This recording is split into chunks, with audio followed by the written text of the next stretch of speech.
The Face of a Liar. It was 6 o'clock a.m. in Ikoyi, Lagos. A slight breeze carried the scent of ocean salt and wet earth. The sun peeked over the rooftops of the luxurious evergreen villa, bathing its tall white walls in golden light. Birds chirped lazily on jacaranda trees as the gates opened, and a black Rolls-Royce Phantom rolled out quietly. The man inside wasn't just anyone. He was David Adedayo Okonkwo, a tech genius and billionaire, known across Africa and abroad for building Diotech Global, a company worth billions. At 31, he had everything: private jets, mansions, investments, fame, power. But behind the tinted windows and sparkling suits was a deep void. David wasn't smiling. He hadn't smiled genuinely in years. Because despite all he had, he felt empty, alone. Every relationship he'd ever had ended the same way. Women who wanted his money, his name, or his lifestyle. Not his soul, not his heart, not him. That's why he was in a wheelchair. Not because he couldn't walk, but because he wanted to find love without his wealth getting in the way. The accident story? Fake. The injury?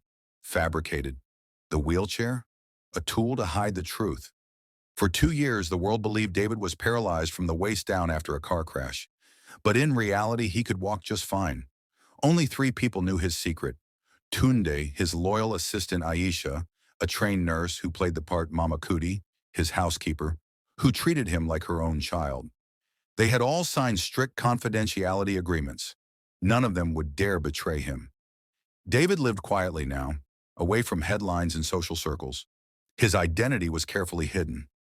As far as the world knew, Dio, the kind-hearted man in the wheelchair, was a low-profile philanthropist who supported children's foundations and medical outreaches. But he was still David, still waiting, still watching, still hoping that somewhere in this world there was a woman who would love him, just as he was. 2. Hope Springs Foundation. Hope Springs Foundation was a haven for orphans, widows, and street children. It sat on the edge of Yaba, surrounded by rusted rooftops and mango trees, and it was here that David, now known simply as Dio, volunteered twice a week. He had donated millions to build classrooms, sponsor education, and feed hundreds of children. But he didn't do it for the praise. He came because this place gave him peace, and maybe, just maybe, it would be where he'd find someone real. That someone walked into his life one rainy Thursday afternoon. Her name was Anita. 3. The woman who saw him. Anita Nwachukwu was 27 years old. She wasn't rich. She didn't have flashy clothes or heavy makeup, but her smile was warm and her presence felt like home. She was the new volunteer coordinator at Hope Springs. She had a small room inside the compound, shared meals with the children, and spent her days teaching, washing clothes, or fixing broken fans. She didn't know who Dio really was. She just saw a quiet man in a wheelchair who liked to read to the kids and bring gifts. "You always bring oranges," she once teased him, smiling. "Why not apples or something foreign?" David chuckled. "Oranges are sweeter when shared." She laughed, and something fluttered in David's chest. She didn't look at him with pity. She didn't fuss over his wheelchair. She treated him like a man, not a burden. That was new. That was dangerous. 4. Tea, stories, and stolen glances. As weeks passed, their connection deepened. Anita would often sit beside him after classes, sipping tea under the almond tree while the children played. She told him stories about her village in Abia State, about her father who died too young, her mother who sold pepper at the market, and her dreams of starting a school for girls. David listened. He shared stories too, carefully edited ones. They laughed. A lot. They started texting. Short notes at first, then long messages, then late-night conversations. One night after a fundraiser, he rolled up to her with a smile. "I've never met anyone like you," he said. Anita smiled softly. "Same here." That night, he couldn't sleep. He was falling for her. 5. The fear of truth. But the deeper his feelings grew, the more afraid he became. Could she forgive him for the lie? Could she trust a man who faked being paralyzed? Every time he thought of telling her, his chest tightened. What if she walked away? What if he lost her before he truly had her? He couldn't risk it. Not yet. So the lie continued. 6. The date. One Friday evening, he invited her to dinner at Evergreen Villa. She hesitated at first. "Are you sure? That's quite far." "I'll send a car," he said.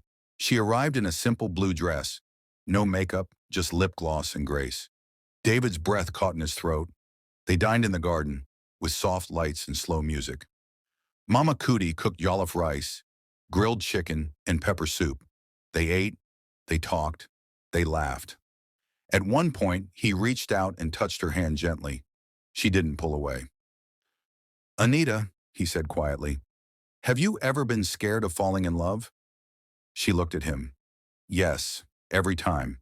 But that's what makes it worth it." He swallowed hard. He wanted to tell her everything. About who he really was. The truth behind the chair. The billions in his account. But he didn't. Not yet. 7. A child's discovery. The truth, however, has a way of revealing itself. The next week, one of the boys at Hope Springs, 11-year-old Kenny, was flipping through an old tech magazine in the library. He paused, stared, then ran to Anita. "Auntie! Auntie Anita! Come and see!" She laughed. "What is it this time?" "See this man. He looks like Uncle Dio." She took the magazine. Her heart stopped. There he was, standing, wearing a suit, giving a TED Talk. Her hands trembled. Same face, same smile, same dimples. She read the name, David Edidayo Okonkwo. Her head spun. The man she was falling for had lied to her. 8. The Confrontation. That night, she sat alone in her room, staring at the screen of her phone. Her chest burned, her stomach turned. Was it all a game? A trick? She barely slept.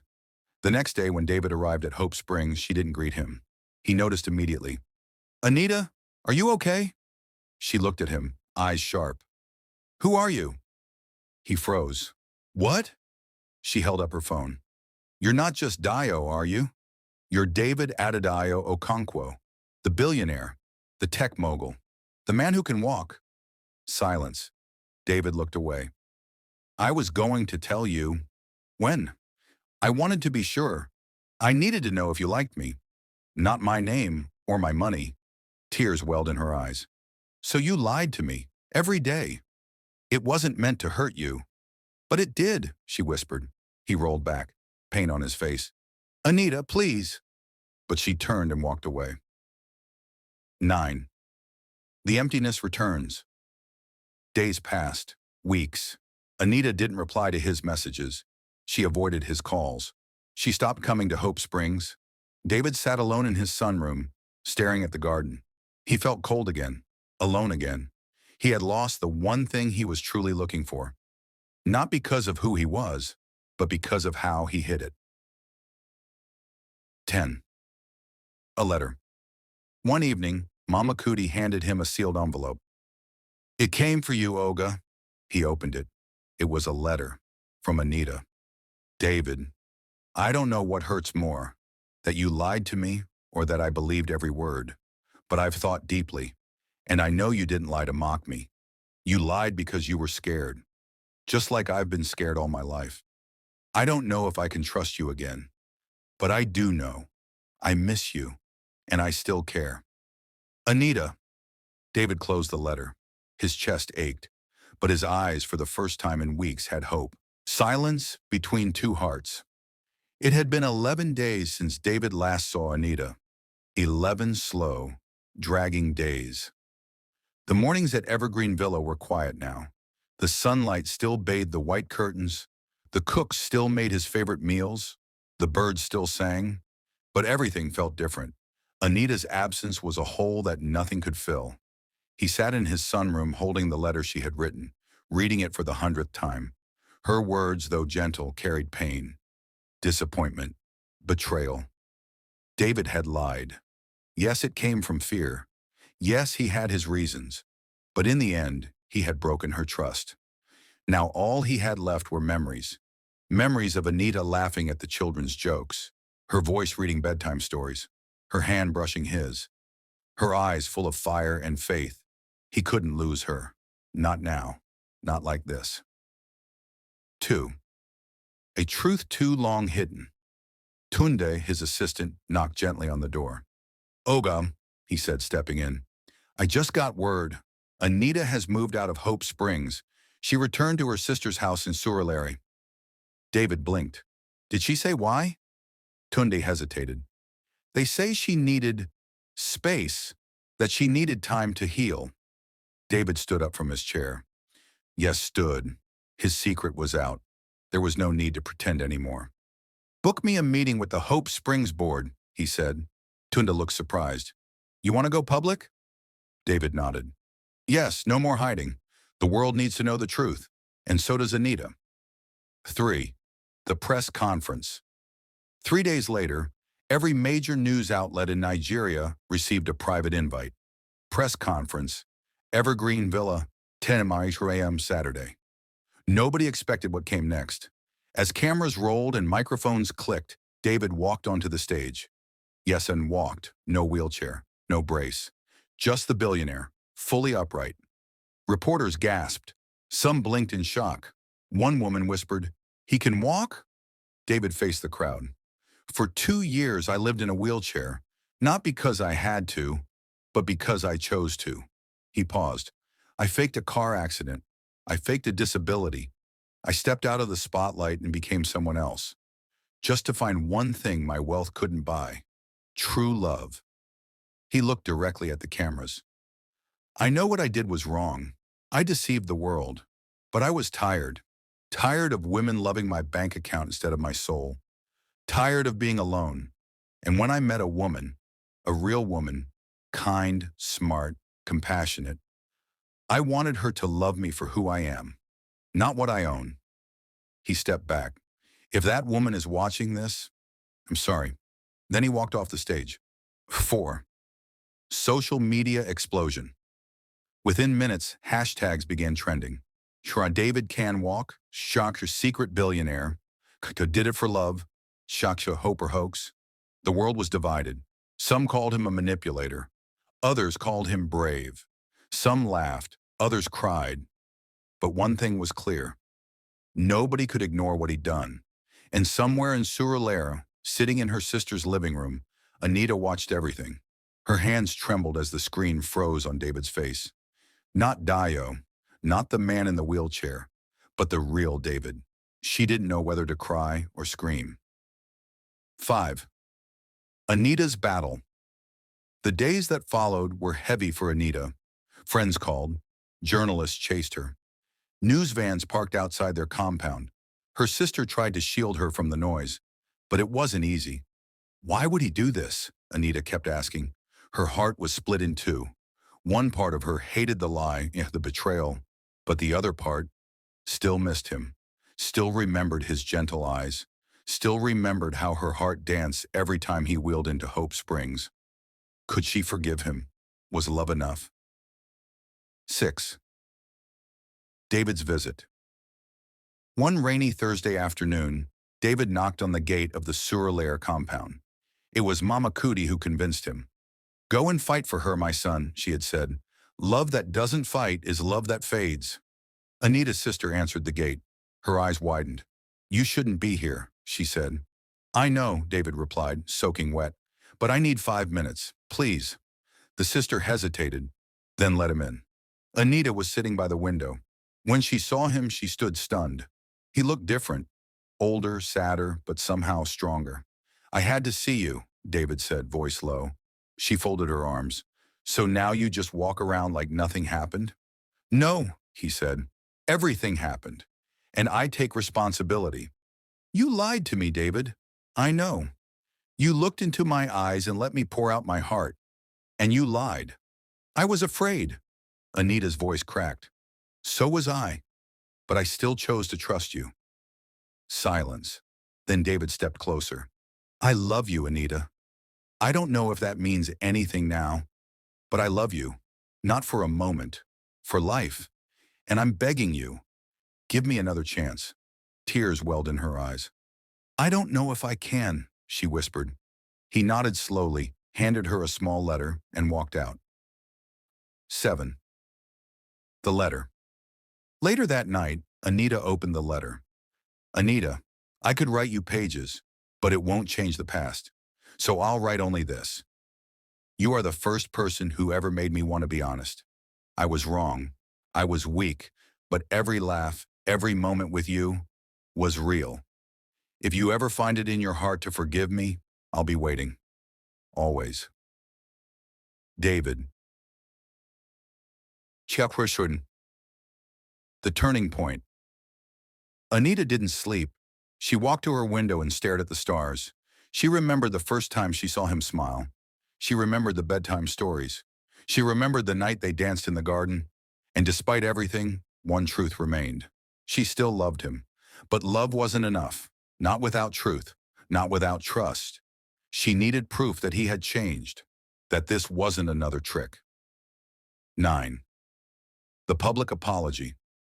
2 weeks later, David held another press conference. This time, not in his villa, but at Hope Springs Foundation. He stood before hundreds of guests, cameras, board members, and children. He cleared his throat. "Today, I hand over full ownership of Hope Springs Foundation to Anita Nwachukwu." Gas filled the room. "She built this place with her heart. She deserves it. I deceived her. I hurt her. But this is not to buy her love. This is to honor it." He stepped back and waited. Anita was watching from the back. Tears streamed down her face. 10. The reunion that night, as David walked alone through the Hope Springs compound, he saw someone waiting near the tree where they used to sit. Anita. She was wearing the same yellow dress from their first dinner. He stopped. "I saw what you did," she said. He nodded. "I meant every word." She took a deep breath. "I'm still angry." "I know. But I also know this." She stepped closer. "No one's ever loved me like this before." He looked into her eyes. "I'm sorry, Anita, for everything." She touched his hand. "I forgive you." And just like that, the healing began. 11. A new beginning. Months passed. Anita ran Hope Springs with passion and strength. David returned to his company, openly, honestly. They didn't rush into love again. They walked carefully, slowly, this time with no lies, no masks, no fear. Eventually, he proposed, not in a fancy restaurant, not on a yacht, but right there, under the almond tree where it all began. She said, yeah, wedding without diamonds. They didn't want a lavish wedding. No gold-plated chairs, no celebrity musicians, no politicians flying in on helicopters. David had the money, more than enough to fund the most extravagant ceremony Africa had ever seen. But he didn't want all that. Anita didn't either. She only wanted honesty, peace, and family. So they married quietly, under the same almond tree where he had once sat in a wheelchair, pretending to be someone else. They stood now as their true selves, husband and wife.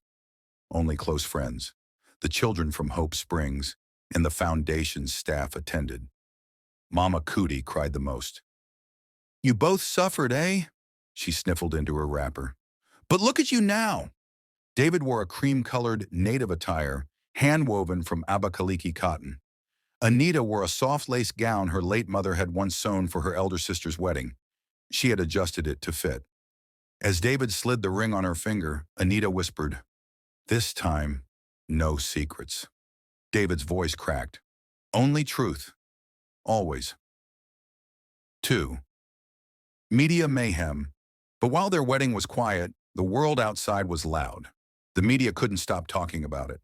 Headlines splashed across blogs, newspapers, and social media. The billionaire who lied for love. Now he's married her. From fake wheelchair to fairy tale wedding. Cinderella story or publicity stunt. Everyone had an opinion. Some admired them. Some insulted them. Some accused Anita of being a gold digger who won the jackpot. "You were pretending not to care about his money," one blog post sneered. "But now you're the queen of a tech empire." Anita refused to read the comments, but they still found their way into her ears. Even her old university roommate sent a message that stung. You said love, but all I see is a fancy ring and a billionaire husband. Be honest with yourself. Anita didn't reply, but in the silence of her heart, she began to question everything. 3. The cold in the room. Marriage is not the end of a love story. It's the beginning of a harder chapter. At first, things were warm, joyful, like a fresh bloom. They took a short honeymoon to Obudu Mountain Resort. No media, no staff, just nature and the wind and their quiet hearts healing together. But when they returned, reality entered. David went back to Diotech. Anita resumed full control of Hope Springs. The media kept hunting them. Some staff at Diotech began whispering. Some board members wanted David to step down permanently.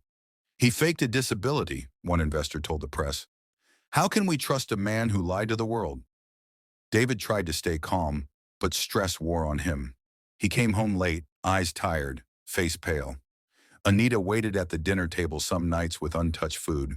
When he came home, he'd smile faintly and say, "Sorry, work dragged again." Then silence. Nights passed like that. Polite smiles, heavy hearts, long silences. 4. The accident. Then it happened. A few weeks later, Anita was driving back from a donation campaign in Aja. It was raining heavily. Her phone rang. David. She picked it on speaker. "Hey, love," she said, steering carefully. "You okay?" he asked. "It's pouring." "I'm fine, just 10 minutes from home." "Be careful." Then boom. Tires screeched. Glass shattered. Metal crunched. Silence. The phone line cut. 5. Hospital hallways. David had never driven so fast in his life. By the time he reached St. Margaret's Hospital, Anita had already been brought in. She had hit her head. Her arm was fractured. Cuts covered her shoulder and chest. He paced the hall like a madman. Tunde came and tried to calm him. Aisha, the former nurse, arrived too, now working at another clinic. "She'll be fine," she assured him. But David couldn't sit. He blamed himself. He should have driven her. He should have insisted she waited out the rain. When the doctor came out hours later and said, "She's stable, but she'll need surgery on the arm," David dropped to his knees and wept. 6. Slow healing. Anita stayed in the hospital for a week. David never left her side. He canceled all meetings, shut down public appearances, and even slept on the hospital floor some nights. She woke on the third day. Her voice was weak. "You look terrible," he smiled. "You scared me." She blinked. "You called me during the crash." He nodded. "And I heard it all." Tears rolled down her cheeks. "You stayed," she whispered. "I'll always stay." 7. Shadows of doubt. Anita healed slowly. Physically, she was recovering, but emotionally, she became quieter, more distant. David noticed but didn't push. One evening, as she sat in the garden with a shawl around her shoulders, he joined her. "You haven't said much lately," he said. She sighed. "I'm tired, David. Tired of proving myself." "You don't have to prove anything. But the world keeps asking questions. About me? About us?" He reached for her hand. "Let them talk." "But it still gets to me," she admitted. "Even some of the staff at Hope Springs think I'm just the billionaire's wife now." David looked down. "I know what it feels like to be misjudged," he said. "To be seen as something you're not." They sat in silence side by side. That night, they made a decision. 8. The reset. They packed 2 bags and left Lagos. No assistance, no security, no luxury. Just 2 people in love, returning to basics. They went to a quiet village in Cross River, rented a small bungalow beside a river, and lived simply. Anita taught at the local school. David worked remotely with spotty Wi-Fi. They cooked together, fetched water from the stream, played Ludo in the evenings, and held hands under moonlight. For the first time in months, they weren't a billionaire and a charity boss. They were just David and Anita, and their love found breath again. 9. Returned to Lagos. When they returned to Lagos after 6 weeks, they were different, stronger, more connected. The media frenzy had calmed down. The Diotech board had stabilized. Hope Springs had received a major international grant. Things were aligning again. But David had one more surprise. He had purchased a plot of land beside Hope Springs Foundation and built a small house. Just 2 bedrooms, a kitchen, a garden. "This is our home now," he told her. "Not the villa?" He smiled. "The villa is for the world. This is for us." She hugged him tight. 10. A love that lasts. They still had hard days. They still argued about little things like toothpaste caps and late replies. But there was no more pretending, no more masks, no more lies. David became a public advocate for disability awareness and honesty in leadership. Anita expanded Hope Springs to 2 more states. Together they worked. They laughed. They healed others. And they healed themselves. Their love wasn't perfect, but it was real, tested, true. A voice that went viral. It started with a speech. One Anita gave at the National Women's Education Conference in Abuja. She wasn't the keynote speaker. In fact, she wasn't even listed on the agenda. But when the final speaker was delayed, the organizers begged Anita to fill in. She stepped onto the stage wearing a simple green dress and low-heeled sandals. No heavy jewelry, no makeup artist, just herself. "I wasn't born in a palace," she began. "I wasn't raised by scholars. My mother sold pepper, and my father died when I was 9. But education changed my life." Her voice was calm, but every word struck the audience like thunder. She spoke of her time at Hope Springs, of the children who had never held pencils before they met her. She talked about being mocked, misunderstood, and misjudged, even after marrying a billionaire. She ended with a line that no one forgot. "A woman's worth is not found in her husband's wallet. It is found in the fire she walks through and survives." The crowd rose to their feet. The applause didn't stop for 2 minutes. Someone recorded the speech and posted it online. By the next day, it had 2.3 million views. Anita's life was about to change. 2. Offers, interviews, and chaos. The invitations flooded in. CNN wanted to interview her. A Global Women's Foundation offered her a leadership grant. TEDx called from Nairobi. Publishers wanted her to write a book. Anita, who once taught math to barefoot children under a mango tree, was suddenly a global voice for women in Africa. She was proud. David was prouder. But with attention came pressure. She started traveling more. Conferences, workshops, panels. 1 week in Abuja, another in Ghana, then Kenya, then London. David supported her, but he missed her terribly. "Another flight?" he asked gently one evening. "It's just 4 days," she replied, zipping her suitcase. "I'll be back before you know it." He nodded and smiled. But when the door closed behind her, he felt emptier than ever. Trumper. Vid's temptation. Meanwhile, David's own world was spinning. A senator, a longtime friend of his late father, paid him a visit at Diotech HQ. "David, Nigeria needs men like you in leadership." David laughed. "Politics? Never. I'm a builder, not a politician." The senator leaned forward. "Exactly. That's why you'd be different. The youth love you. You're clean. You're smart. You've done what others dream of." David shook his head. "Anita would never go for that. We just got our peace back." But the seed had been planted. Days later, David received another visit, this time from 2 party leaders. They offered funding, security, and full backing for a future governorship bid. The thought haunted him.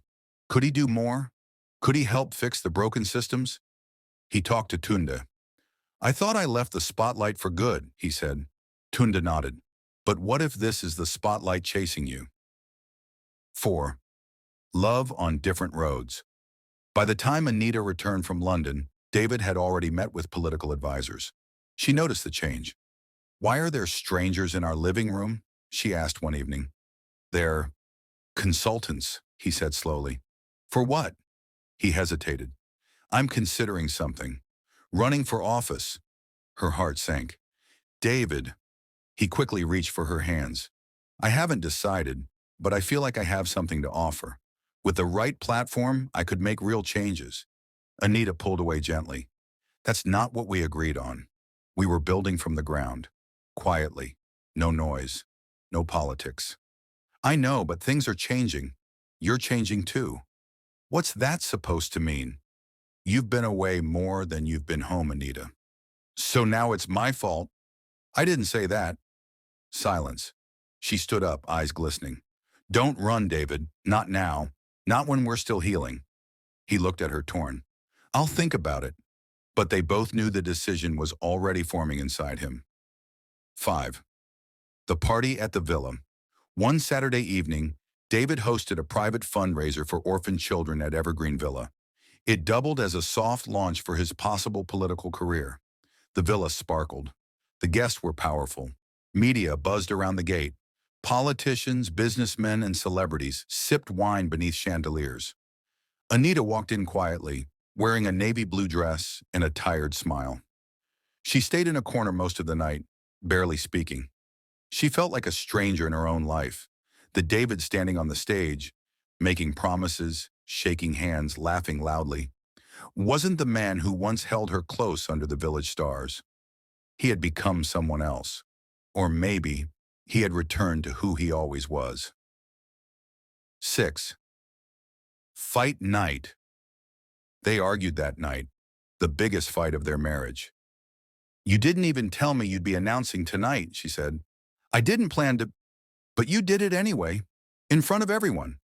I was caught up in the moment. No, David, you've been planning this. You just didn't think I'd support it. He sighed. I needed to move. You were moving. The world isn't waiting for us to hold hands and heal forever. She looked at him, heartbroken. So this is it? You want power now? After all we've been through? I want to help people. So do I, but not like this. He stepped closer. Why are you so scared of my ambition? Because ambition cost me my father. He chased status until it killed him. I won't watch it happen again. They stood in silence. 2 hearts, 1 storm.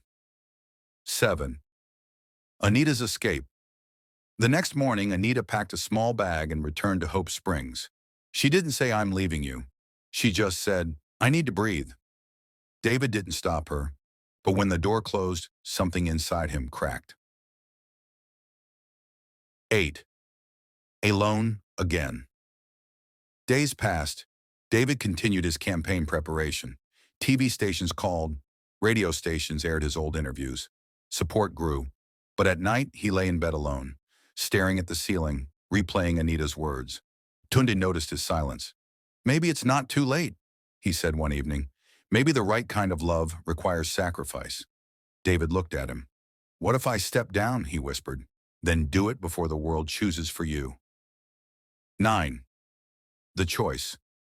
A week before the official party nomination, David stood before a press crowd. He was expected to announce his candidacy. Instead, he looked at the cameras and said, I have made a decision. I will not be running for any political office. Gasps. Not because I'm afraid, but because power means nothing if you lose the one person who helped you discover your truth. And I won't lose her. He walked off. The room exploded in noise. But he didn't hear it. He only wanted one thing. To go home. 10. Back to her. He arrived at Hope Springs late at night. He found her sitting beneath the almond tree, reading to 2 children. She looked up. Their eyes met. He knelt. Anita, I gave it all up. Her eyes widened. He placed her hand on his chest. Because I realized something. I don't want to rule a country. I just want to build a home. With you. Tears streamed down her cheeks. I missed you, she whispered. He leaned forward. Come home. She nodded, and the wind carried away the hurt. The question that never left, it started like a whisper. At first, it was only 1 or 2 voices. Old aunties at weddings, distant relatives at church, curious journalists. So, when are we hearing the cry of a baby? Then came the direct ones. You 2 have been married how many months now? No news? David and Anita always smiled politely. We're waiting on God. We're not rushing things. But inside, they were worried, because it wasn't for lack of trying. They had been trying. Every month, every cycle, every hope crushed by another line on a test strip that never appeared. 2. Doctor's report. David finally made the appointment. Private fertility clinic, state-of-the-art, discreet. He and Anita sat side by side in a cold white room while a doctor in a clean lab coat went over the results.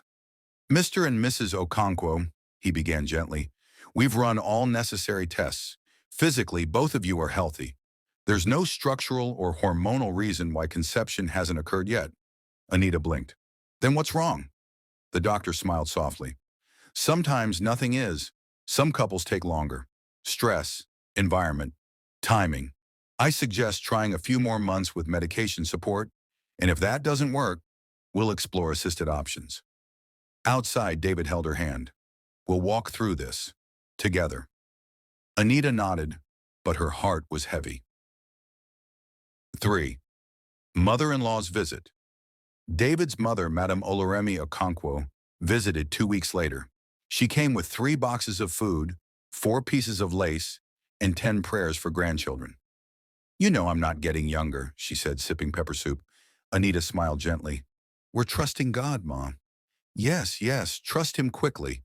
Or should I find someone who will bear you children in the meantime? David nearly choked on his drink. Mummy, she shrugged. What? You know these things happen. A man must continue his name. Anita sat there silently. That night she cried into her pillow while David held her.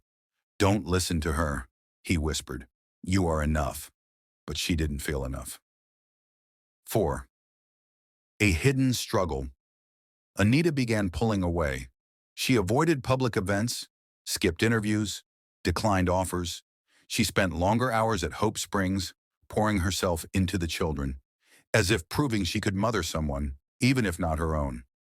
One day she locked herself in the nursery room of the foundation and wept into the small baby cot meant for abandoned infants. David saw the change. You're shutting me out, he told her. I'm tired, she whispered. Of me? No, of feeling like a failure. He sat beside her. You are my home, Anita. Not our child, not our house. You. She rested her head on his shoulder, but the ache remained. 5. A friend's cruel blessing. Anita's closest friend from university, Ijoma, visited from Canada. They had not seen each other in years. They laughed, hugged, caught up on memories. Then Ijoma said the words that broke Anita in two. I'm pregnant again. 3rd baby in 5 years. I didn't even plan this one. Anita smiled weakly. Ijoma continued. You and David must have a dozen by now. Anita swallowed hard. Not yet. Oh? Her friend frowned. But you're so blessed. Rich husband, mansion. I thought children would be automatic. Automatic. That night, Anita lay on the floor of her bathroom and sobbed until she couldn't breathe.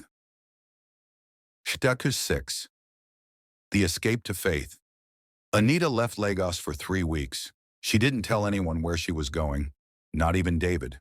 She went to a prayer retreat center deep in Kwara State. No phones, no electricity, just quiet, scriptures, and her aching heart.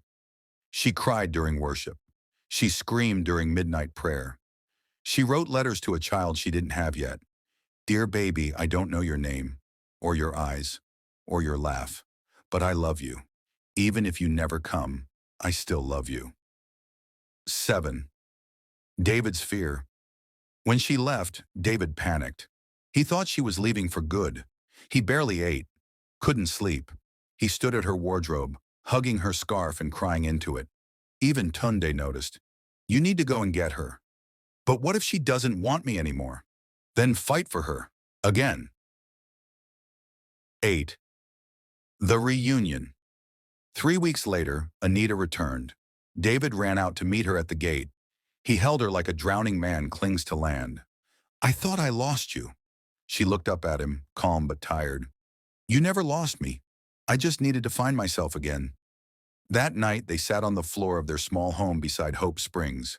No TV, no phones, just their hands clasped, knees touching, heads bowed in prayer.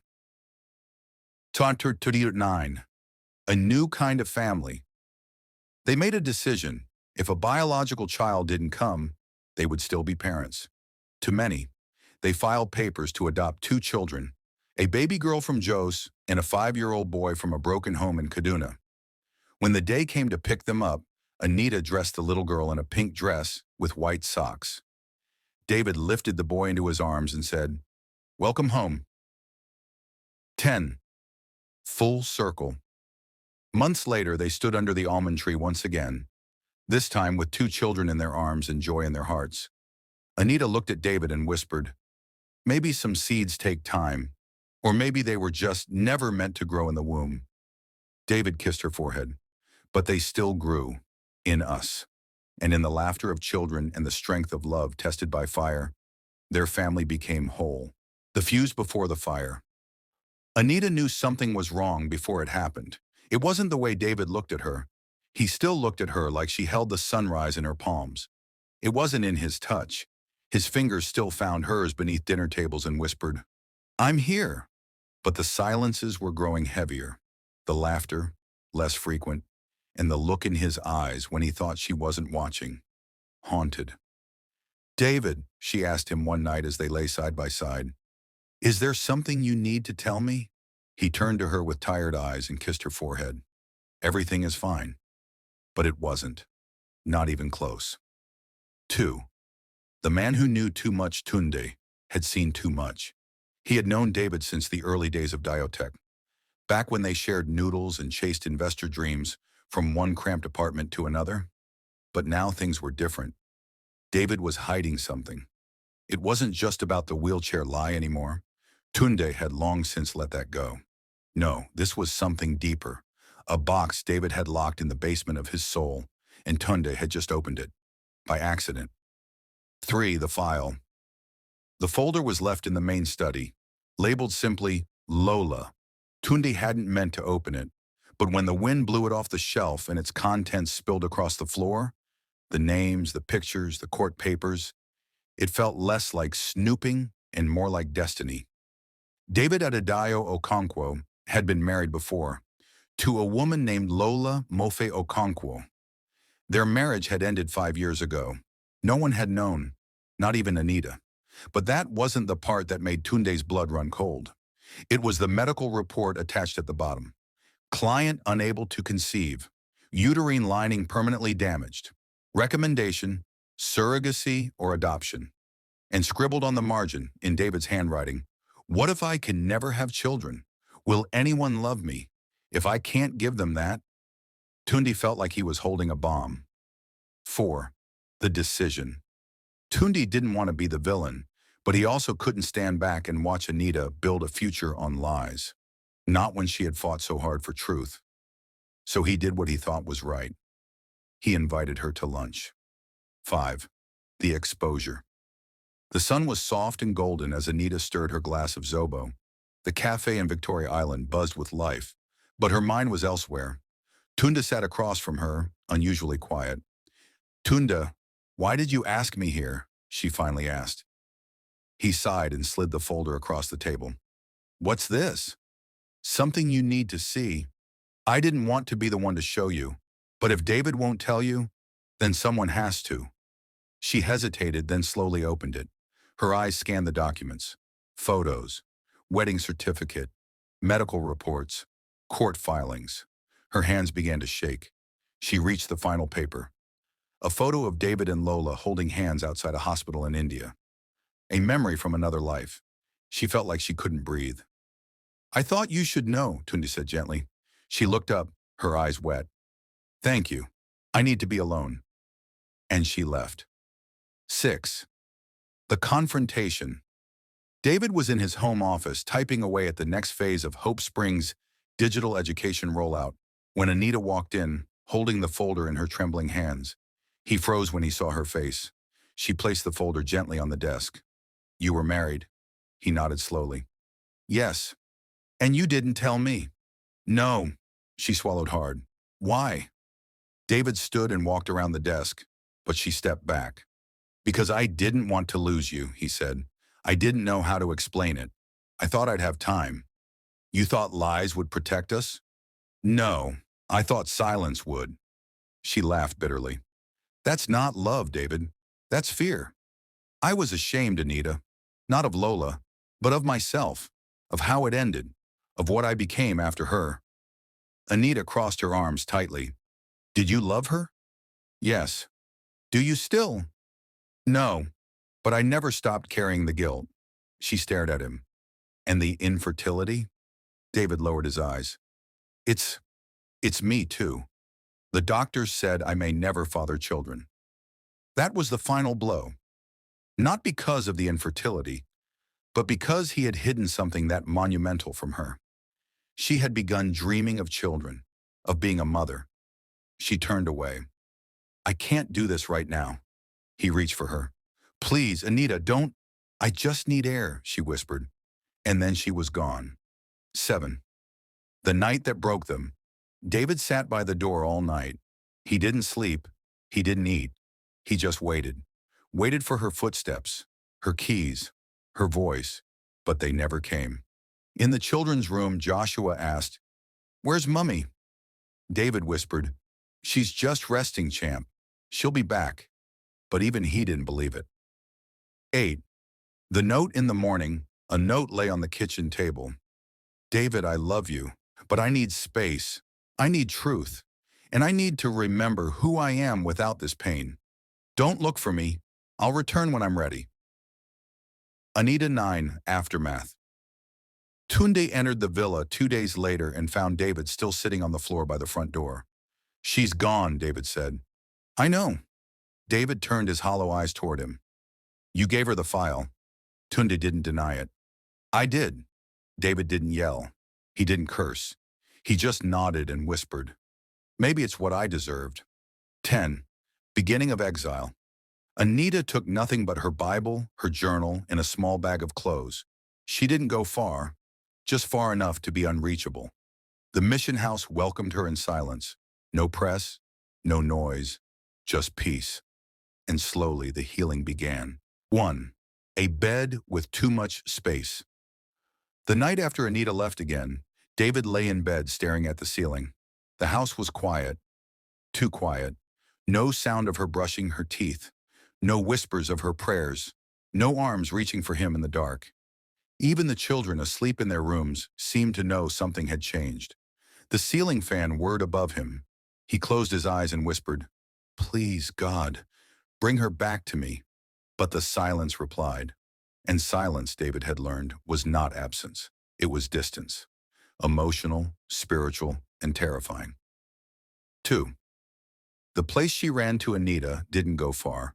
She settled in a small mission house 2 hours outside Lagos, a Christian retreat center where phones were discouraged, meals were eaten in silence, and people came to meet themselves again. There were no cameras here, no whispers about her marriage, no curious children asking why Mummy Anita looked sad. She shared a room with a nurse named Grace, who had also come to heal. They didn't talk much, but sometimes in the early mornings, they would walk barefoot on the dew-kissed grass and share stories and fragments. I thought I was whole, Anita said one day, but I was just well packaged. Grace nodded. Pain unwraps us. That's how healing begins. 3. David's restless days. Back in Lagos, David buried himself in work. He returned to Diotech, attended every board meeting, smiled for every investor call. But his eyes had no light. Tunde noticed it. So did Ngozi. Even the receptionist whispered to her colleague, Ogade smile, but that smile no reach him heart. David wasn't angry. He wasn't even depressed. He was just waiting. Waiting for Anita's return. Waiting for her words. Waiting for the feeling of completeness to return. 4. The envelope. One afternoon, a delivery came for Anita at the mission house. A small brown envelope. Inside was a short handwritten note and a photograph. The note read, There's a dinner next week. Hope Springs Annual Donor Gala. The children are asking if Mummy Anita will be there. No pressure, just love. D. The photo was of the children at the foundation, holding up a big banner that read, We miss you, Mummy Anita. She stared at the photo for a long time. Then she folded it and placed it beneath her pillow. 5. The dinner gown. Grace brought her a gift the next day, a white satin dinner gown. I don't know if you'll go, she said, But this feels like you. Anita ran her fingers over the fabric. It was simple, elegant, unassuming, just like her. She didn't say thank you. She just smiled. 6. The return to Lagos. When she finally boarded the bus back to Lagos, her heart raced the whole way. What would he say? How would he look? Would the children still cling to her? Would they trust her? The driver played an old gospel song on the stereo. You waited for me, even when I ran away. She closed her eyes. She wasn't returning because she had it all figured out. She was returning because love was worth returning to. 7. The Donor Gala. The Hope Springs Gala was held at a modest hall in Victoria Island. Red carpets, floral centerpieces, a small band playing soft jazz. Donors arrived one by one. Businessmen, philanthropists, government officials. David stood at the entrance, dressed in a navy blue tuxedo. He looked sharp, but his eyes scanned the crowd with quiet desperation. Then he saw her, white gown, soft smile, hair in a simple bun, Anita. She walked in slowly, ignoring the gasps and whispers. He stepped forward and whispered, "You came." She replied, "I never really left." The cameras flashed. People clapped, but they only saw each other. Pakirshurita. The speech. Anita was scheduled to give the keynote speech. She walked up to the podium slowly, holding a single sheet of notes. The room went silent. I came to this foundation with nothing, she began. No money, no voice, just a burning desire to help children who felt forgotten. Pause. And then I fell in love, not just with a man, but with purpose. She looked at David. There are days I still feel broken, still unworthy, but purpose does not demand perfection. It just asks for presence. Thunderous applause. David led the clapping, standing first with tears in his eyes. 9. Tunde's turn. After the dinner, Tunde pulled Anita aside. I owe you an apology, he said. For what? For the media mess, for the tension I caused. I leaked those photos. She stared at him, stunned. I thought it would blow over, but it cost you your peace. I'm sorry. Anita nodded slowly. I forgive you, but I hope you've learned something.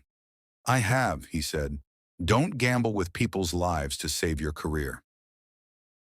10. A new kind of night. Back home after the gala, Anita sat on the floor of the children's room. The little girl had fallen asleep in her lap. David stood at the doorway, watching them. She looked up. He walked in and sat beside her. Thank you for coming back, he said. I needed to breathe. I know. They sat in silence. Then she whispered, I want to try again. With what? With us, with hope, with faith. He took her hand and kissed it. You're my home, Anita. Whether we have 10 children or none. Whether the world claps or turns away. She leaned into him. And for the first time in a long while, sleep came easily. 11.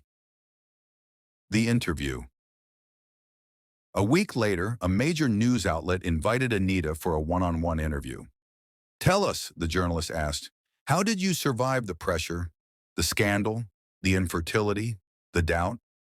Anita smiled. I didn't survive. I surrendered. I stopped pretending to be okay. I broke. And when I did, grace found me. The interview went viral. Women across Nigeria wrote letters. Some said they finally felt seen. Some said they were encouraged to adopt. Some just said thank you. 12. The closing of Diotech. Meanwhile, trouble was brewing at Diotech. One of their competitors had launched a smear campaign. Stock prices were dropping. Employees were getting nervous. David called an emergency board meeting. Tunde presented the risk assessment. Ngozi presented potential layoffs. David said nothing for a long time. Then finally, what this company needs is not just a new strategy. It needs soul. Everyone looked at him. I built this place pretending to be someone I'm not. That season is over. We either rise as humans or fall as machines. 13. The secret investor. Behind the scenes, Anita had been working.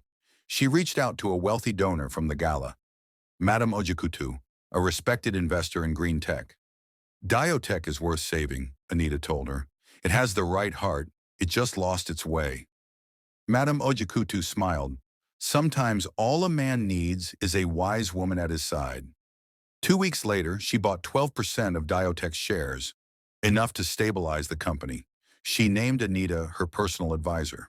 David was stunned. Anita winked. Still think I can't handle business? He grinned. Marry me again. 14. The surprise in the mail. One morning while David was having coffee, Anita came running from the mailbox. She was shaking. He stood up. What's wrong? She handed him a letter. It was from the adoption agency. Final confirmation. The court had approved full custody. They were now, officially, parents. David dropped the cup and lifted her in the air. Their children ran in. What happened? The boy asked. David smiled. Nothing. Everything. 15. The anniversary night. They didn't go to Dubai. They didn't host a lavish dinner. They didn't even leave the compound. But their wedding anniversary that year was the most meaningful of all. Anita cooked jollof rice. David grilled suya. The kids drew cards and taped them to the walls. After the meal, David played a song on the old radio and danced with Anita under the stars. She laughed. You're still a terrible dancer. I know, he said, but you still chose me. 16. Letters from the past. While cleaning the storeroom one weekend, Anita found an old shoebox. Inside are dozens of letters, written in David's handwriting, some tear-stained, some poetic, some just scribbled ramblings. She sat on the floor and read everyone. He had written them when she left, each day, without fail. When David walked in and saw her crying, he froze. I didn't think you'd find those. She stood and wrapped her arms around him. I didn't need these to come back, but now I know I was never alone. 17. The new initiative. With Hope Springs thriving, they launched a new branch, Spring Fathers, a safe space for men dealing with shame, silent struggles, and family loss. David gave the opening speech. Men are told to be strong, but sometimes strength is admitting weakness. The hall was packed. Young men, old fathers, widowers, even boys raised without dads. Anita watched from the crowd, her eyes filled with tears. He was no longer the man behind the mask. He was the man who found meaning in his pain. 18. The prayer that changed everything. One rainy evening, they knelt beside their bed holding hands.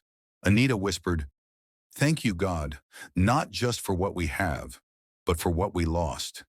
Because what we lost made space for what matters. David added, Thank you for her heart, for this love, for the second chance. The thunder rumbled softly in the sky, but inside their room, there was peace. 19. A final word. Love doesn't always look like roses and rings.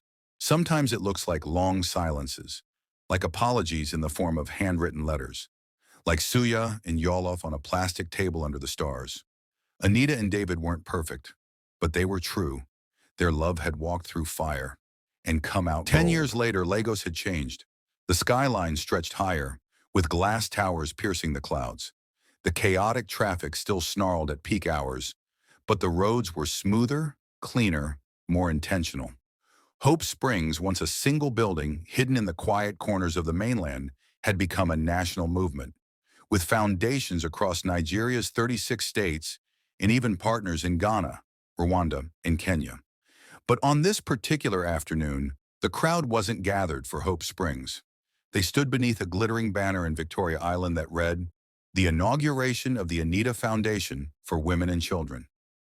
The foundation's headquarters, a towering glass building with a blooming garden on every floor, stood as a symbol of endurance and evolution.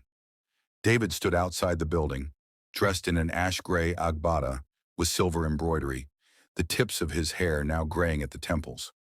He looked more peaceful than before, not because life had become easier, but because he had learned how to breathe through storms.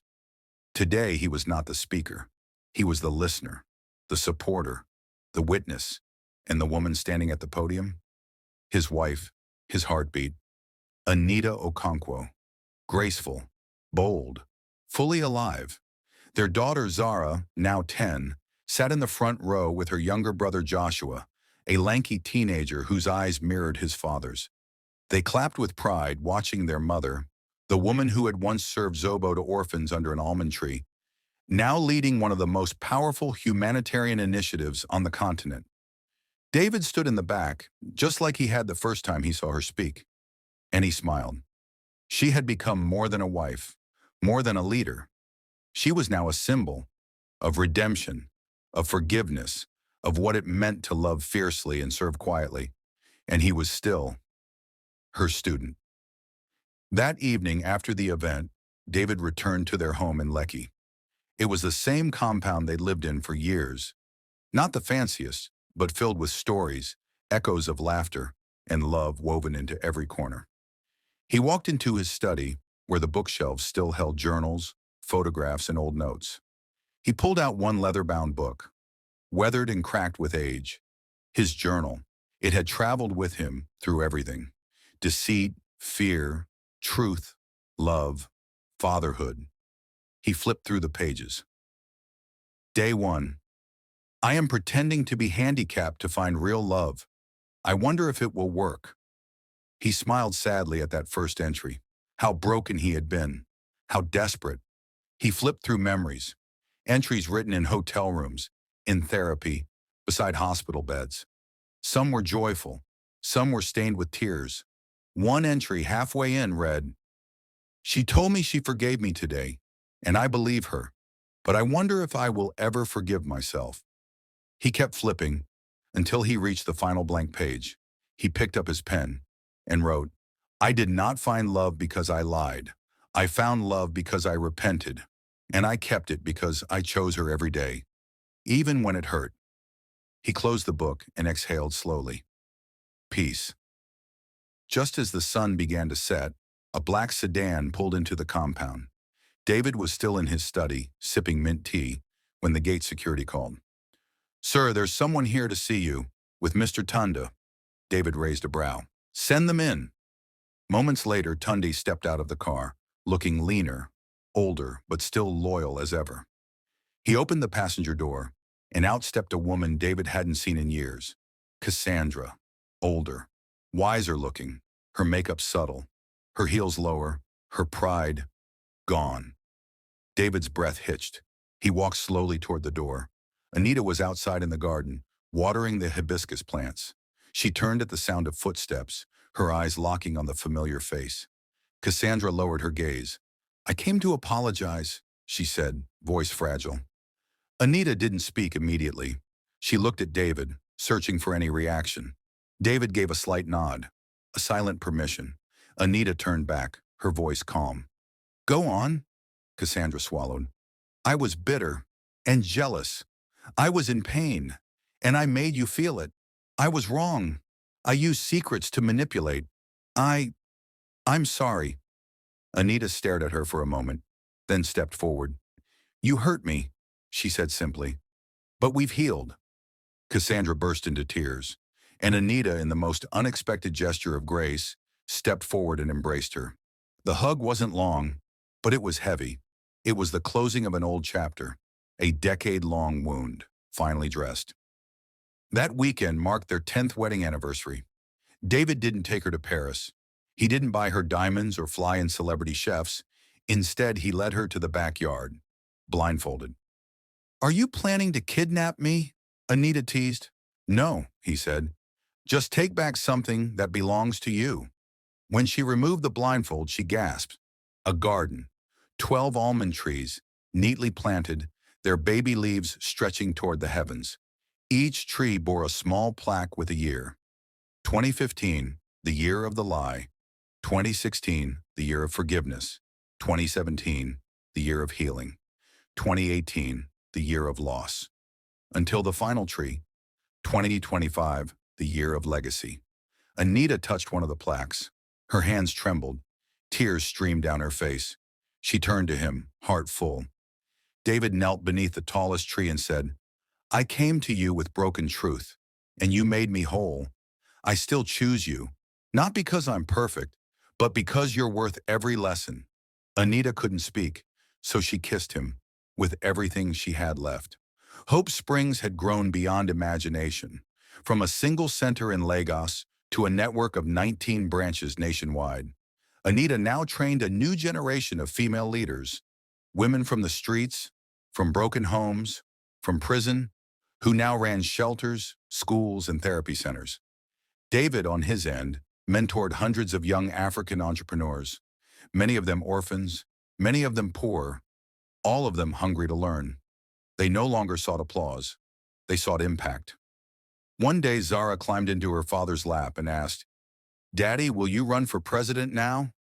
David laughed. "No, baby girl." "Why not?" "Because I've already ruled the most powerful kingdom in the world, our home." Zara beamed.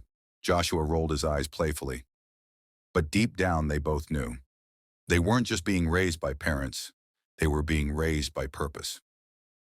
One quiet night, as the rain tapped gently on the roof, David sat on the balcony with a cup of tea. Anita was asleep inside, curled peacefully beneath their favorite blanket. He opened his journal one last time, but this time, he didn't write inside it. He wrote on a sheet of paper, a letter. He folded it and placed it inside her Bible. It read, "If I die tomorrow, bury me under the almond tree, the one where I found love, lost it, fought for it, and was forgiven. I came into your life pretending to be broken, but you healed the parts I never showed anyone. You taught me how to walk, not with my feet, but with my heart. I love you, forever." He smiled as he placed it between the Psalms, not because he was dying, but because he had lived. Years later, Anita sat beneath that same almond tree, her back a little curved now, her hair wrapped in a soft scarf, her face full of wisdom. Her grandchildren played in the yard, chasing each other, squealing with laughter. The same laughter she once thought she might never hear. A young journalist knelt beside her, recording. "Madam Anita," she asked, "after everything you've done, what is your proudest achievement?" Anita didn't rush her answer. She looked around, at the children, at the trees, at the empty bench beside her, David's favorite spot. Then she pointed to it. "That's where my husband first told me he loved me." The journalist looked puzzled. "Just that?" Anita's eyes softened. "No, not just that. He loved me when it was inconvenient, when it was hard, when it was messy. That is legacy." They didn't have a perfect love story. It began with deception, passed through fire, tasted betrayal, felt loss. But somehow, it survived. Not because it was lucky, but because it was chosen, again and again, through every trial, through every silent night, through every loud storm. They chose each other. In the end, it wasn't the money, it wasn't the houses or headlines. It wasn't even the foundation or the fame. It was the sacred, quiet choice to stay, to love anyway. And in that choice, they won. Because real love doesn't need perfection. It just needs persistence.